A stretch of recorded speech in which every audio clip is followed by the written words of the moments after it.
இன்றைக்கி மட்டன் குழம்பு. 1/2 kilo mutton எடுத்து வச்சுருக்கேன். எப்படி குழம்பு செய்யலான்னு பார்க்கலாம் வாங்க.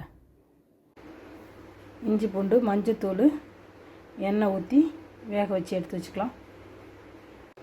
மட்டன் வேகட்டும், அதுக்குள்ளே நம்ம மசாலா ஐட்டம் எடுத்து வச்சுக்கலாம்.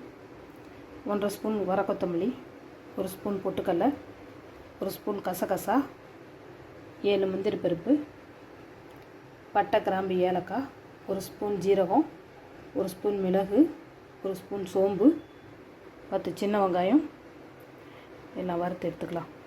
நல்லெண்ணெய் ஊற்றிக்கலாம். சின்ன வெங்காயம் போட்டு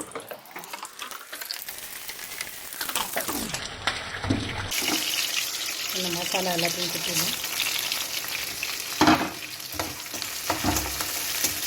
கருவேப்பிலை போட்டுக்கலாம். தேங்காய் சேர்த்துக்கலாம். இது கூட ஒரு வரமிளகாய், வறுத்த வரமிளகாய், 3 தக்காளி சேர்த்துக்கலாம்.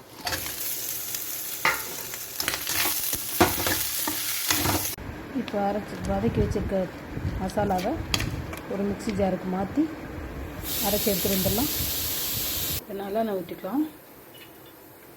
பட்டை, கிராம்பு, ஏலக்காய்,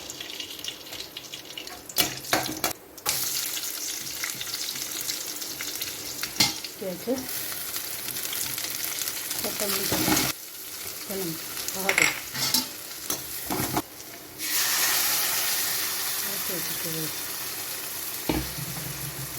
மட்டன் வந்துருச்சு. வேக வச்ச மட்டனோட மசாலா ஐட்டத்தை சேர்த்து 2 விசில் விட்டுறலாம். இப்போ உப்பு போட்டுடலாம்.